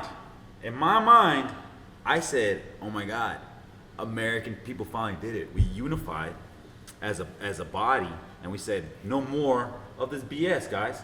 We want real deal." Like that was what you thought? And then that's what I thought. I was like, "Yo, we're done with the lies. We're gonna like create a new government. This is the new rules. These are the new conditions. We're still gonna live here. We're just saying we're not going back to work until you guys apply, like such as, hey, when we pay our taxes, we just want to know where it goes. Yeah. We want an app on our phone. You ordered us. Yeah, you're like, hey, I want to drive by a street and be like, hey, you know, I donated 0.3% to the street.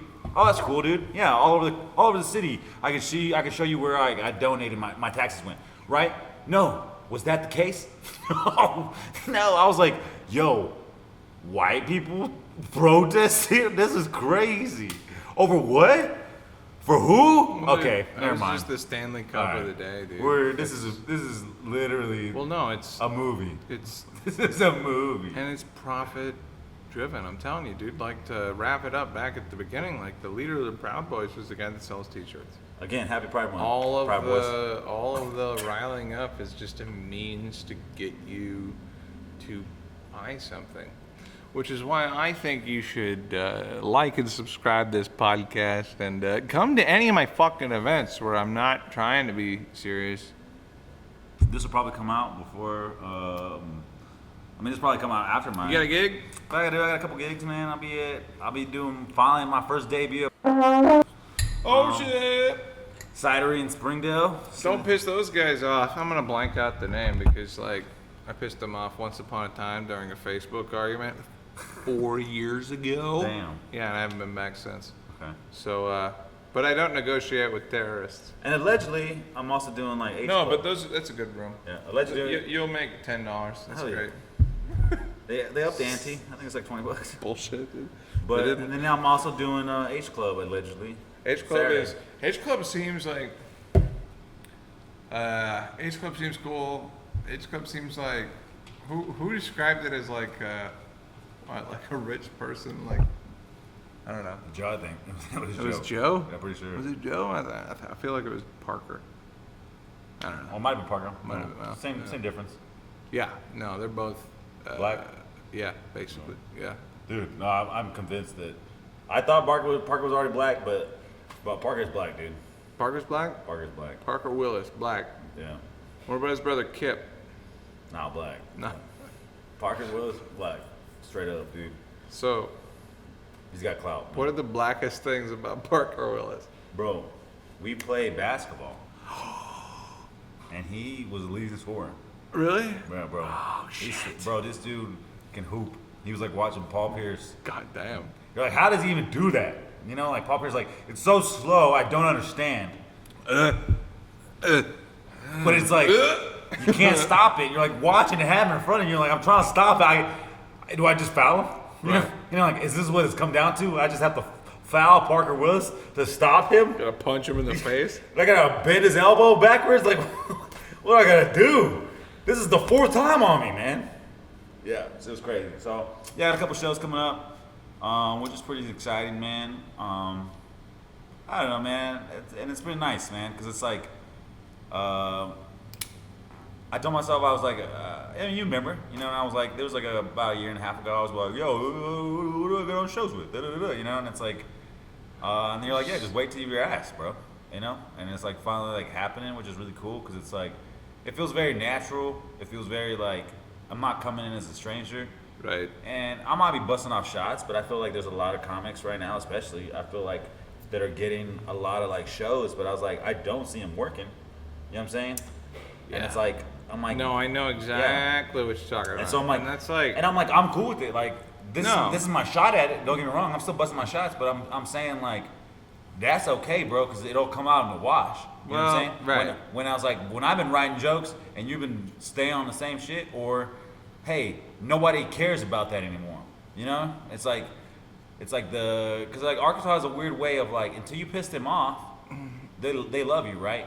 Now, Well- to me, I love pissing somebody off, and if you can still love me after I piss you off, I feel like, okay, this is real now. no, I think that's Which what is it's awful toxic relationship advice.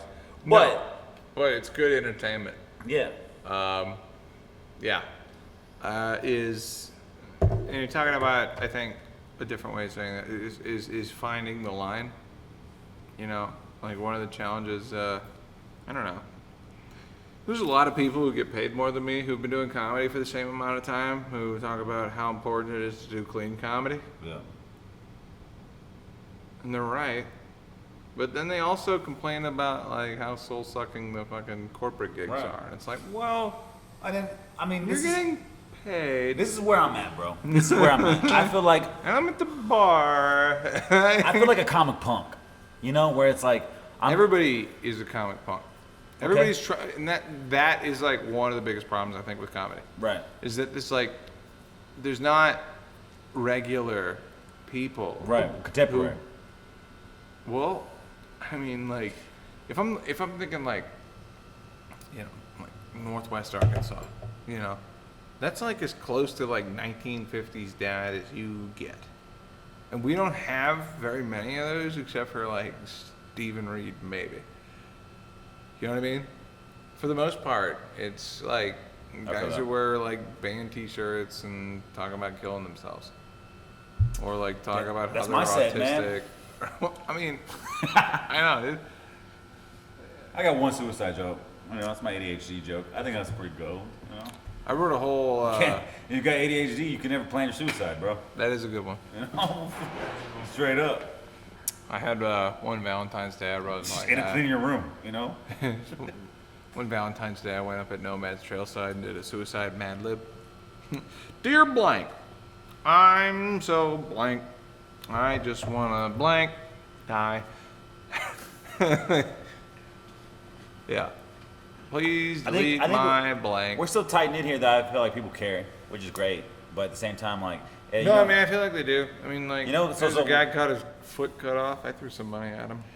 I don't know. Like, Big Mike, man. Yeah, no, it's not. It's not like it. It's cool that it's like, even though, and this is maybe just projecting, there are certain aspects of it that are adversarial. Like I heard that one of the reasons that was coming to town was because the comedians were scared that was gonna do it first. Wow. Yeah, and they themselves would acknowledge that there's like a lack of depth in the roster, and they're never gonna ask me to help. That makes sense because I was Yeah. working on a room and it was called the Super Secret Show, Yep. right? And it was not, and it's still gonna happen, but it's not comedy. It's just like marketed as a super secret show, you know, where it's like we're telling everybody, all right, it's a super secret show, but it's like it's not secret. It's just guerrilla marketing, right? It's like Right. as time progresses, you find out where it's at, but it's nothing crazy. You know what I mean? And so, you know, I told a comic about it because I was looking for a room, and he was like comedy, and I was like, no, but I'm telling people. Like, what do you mean? I'm telling people. You don't have to follow me to like find out. Like, yeah, you can follow and find out directly, or you can see the post around town on a wood poster like Super Secret Show popping up, and then the next week it says Super Secret Show popping up at 7:00. And then Hamburglar and friends. three days before, yeah, it says 7:00 with Hamburglar and friends, you know? And then Carlos Mencia. the day of it says, hey, this location, you know? And you're like, cool, but if you followed me a month ago, then yeah, you already know where it's gonna be. And Dude, who I the think it'd be lineup is. cool to like load up like a carpet warehouse with a bunch of chairs one day, and then like build like a temporary stage, one of them little 4-foot jobbers, bring in everything like a lot of like. Like warehouse style, Yeah. dope. No, I think it'd be cool if you could pull it off. I mean, It'd be cheap. I think a lot of shit would be cool. Because think about it. The thing is like okay, one of my ambitions as a performer, especially in this area, regardless of fucking accolades, I want to do a show in a cave. You know? Like a fucking cave. I want to bring batteries, generator, whatever. I want to do a show for people underground. Like stalagmites and shit. That'd be dope. Maybe not too many, because if they rock too hard, they'd fall dope. down. But Have like a shuttle bus that brings them out. well, there are venues out here that are like that. That's what I'm saying. It's like that's where I'm at. Back to like the shot that I busted off. Where it's like I'll bust my shots at those comics, but at the same time I'm in my lane where it's like I don't really care. I'm like I see it, I observe it, but at the same time I'm like I'm doing something completely different. Where it's like That's kinda what I'm saying, I'm like- cultivating myself, dude. Right. So it's like I'm not cultivating myself for a show right now, or even for the shows this weekend. I'm cultivating for myself for like 30 years from now, where it's like, hey, when you see me do a joke, you'll see it, like, just like you see watch Bill Burr, you're like, you've gone to that joke 1,000 times in your head. There's no way I can tell by the way you're saying that joke that you've thought about this 1,000 times, and who knows how many years that took. Maybe you did it every 6 months. You came into that joke. Maybe it was every day. Who knows? But I know it wasn't yesterday. You see what I'm saying? Right. And it's like that yesterday joke will only get you so far for so long. Right. You know what I mean? Where it's like, okay, but where's the rest of your bag, dude? You know what I mean? And it's like that's what I'm working on. Is I'm trying to get a Santa Claus bag where it's like, don't worry, dude. It's like I'm sorry it's not right now, but I promise you, like I'm gonna be throwing out gifts for everybody. You know what I mean? Well, and that's what happens if you get experienced enough to do it. Because like I remember yesterday. Yesterday I played a gig in Eureka, and I've been getting these singer-songwriter gigs. They run from like noon till 4, you know, Yeah. which is a long time, and nobody's gonna hang out the entire time. But after hosting a bunch of the open mics and seeing how crowds flow and stuff, like I'll watch stuff happen in the crowd while I'm singing a song. I'll have a joke in the back of my head. The challenge for me is to remember it, Right. play the rest of the song, you know. Like, the joke is I don't know, there was like a family of 6. They had 4 girls. They all looked basically identical. Dude with a hat, obvious mom, you know, like all the girls ended up leaving at one time. I finished the song, I'm like, did I walk half the crowd or did everybody just go to the bathroom? You know? And, you know, it wasn't uproarious laughter because these are people that didn't pay to see me. This isn't an explicit comedy show. But if you look at them, like, I don't know, half the faces, really, like, if you're in a situation like that, like, you're trying to make women happy. Because if they're not happy, then the dude's not.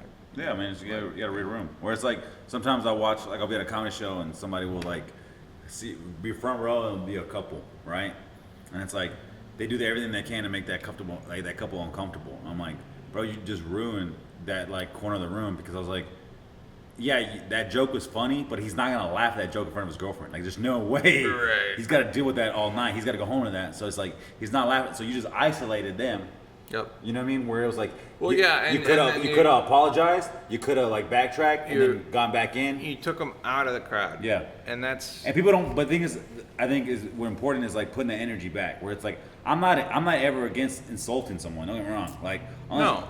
If you're looking at me, I might roast you, but then behind that, I'm gonna be like, yo, of course that's a joke, and I think, yo, this whatever you get, your haircut's really cool. Right. You know what I mean? Well, and then find a different angle, because that's, to me, I like challenging myself. Where it's like, okay, I already picked the low hanging fruit. Now how do I get higher? Right? How do I get higher? How do I get higher? I think that your responsibility as a performer, whenever you get up in front of people, and I think that we'll probably end on this, is that your primary responsibility is to make everybody's day. Yeah. At least as many people as you can, you know. And the skill is like, how close to 100% can you get? Because you'll never get to 100%, especially not with comedy, you know. Especially not if you're trying to do the same thing as somebody else is. This is what I love about comedy, though. You know, I'll backpacking off that. It's like, there's not a lot of things in this world that you can really do or say that on the way home people will talk about. Like, you can be at an amusement park and you could lay down on the ground and people could walk by and be like, what a weirdo.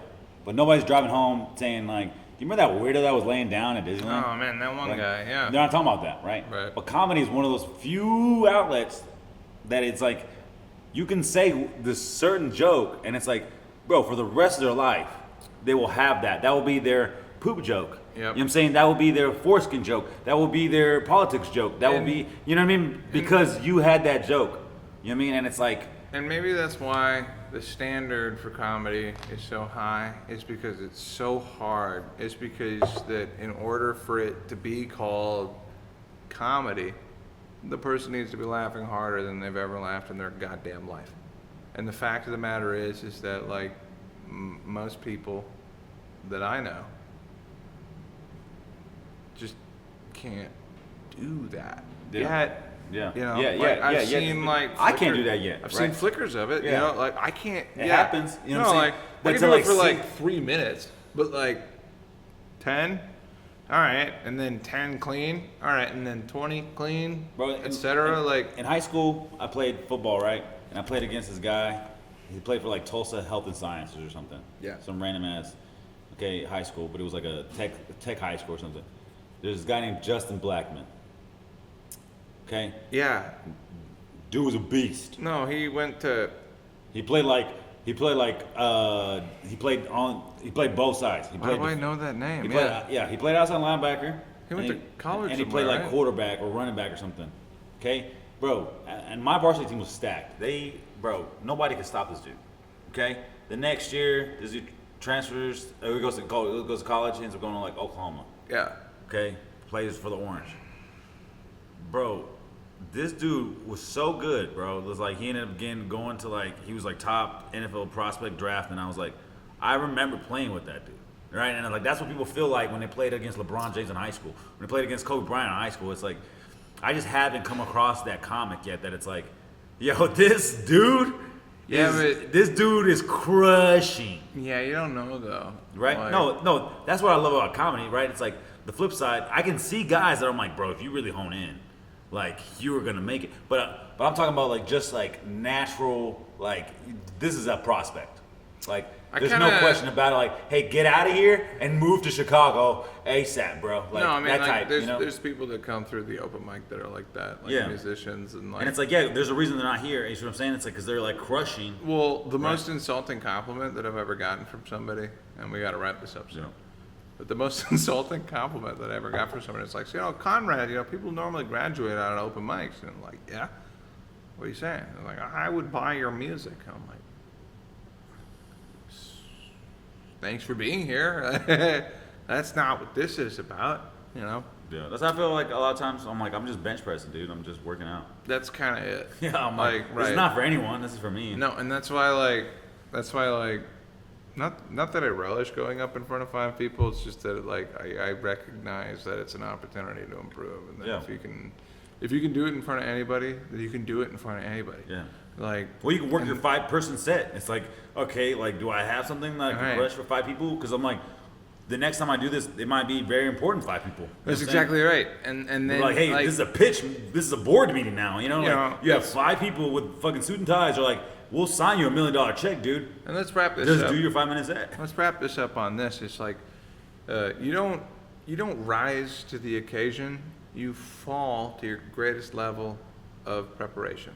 And if you're not trying your hardest for those 5 people, then like going up in front of 30 is going to feel different than like, because with music it was really easy because it was like, I got stage fright. Sure. With music, what stage fright means is a lack of preparedness. Okay? Yeah. It That's means, fair. Same. because if you beat the shit out of Wonderwall 1,000 times in your living room, and then you go up and try to do it in front of people, you might be nervous, which is natural, but like 30 seconds pass, you're either going to remember that you beat the fuck out of this in your living room for a reason, or you're not going to have that experience to fall back on. Yeah. And that's the difference between going up for 5 people and going up for any number of people. The only difference between those is it's really just timing, because once you get past one of the biggest challenges that I've had is like a comedian was I had this hosting weekend at a comedy club in Tulsa, and it was sparsely attended audiences the whole time. I hung around Sunday because I had an extra event. I thought I'd ask for a guest spot, and it was sold the fuck out. And I asked the guy for a guest spot, and it's like, man, you should have asked me 10 minutes ago. I was like, I thought about it. You look busy. He's like, microphone's right there. Go for it. I'm like, I had to go cold open for a sold out comedy club like Bill Cosby does. Damn. And I did it, And it was because, like... You're just like Bill Cosby. Well... Exactly. Exactly like Bill Cosby. And ladies and gentlemen, that's when to end. AZ and Bill Cosby, baby. Fall to your greatest level of preparation. That's been the show. Live long enough. Wait, die as a hero or live long enough to see yourself become... I'm going to put that in the edit note. Thank you for watching. Hell yeah, dude. Thanks for letting us do this. Well, it's Jordan, man. Yeah, dude. After this. He seems cool. He's super cool. His brother plays in the NBA. No shit? Yeah. What's his brother's name? Mike Conley. Wow. Really? Yeah. Memphis? Yep. Plays for the Timberwolves now. Fucking point guard? Plays with the Timberwolves, yeah. Plays for the T-Wolves now? Yeah. Fucking playoff? Bro, yeah, that was epic around here. We were pretty pissed about Dallas. Got a Minnesota connection now? Oh yeah, I didn't even think about that. Me and Jordan are buddies now?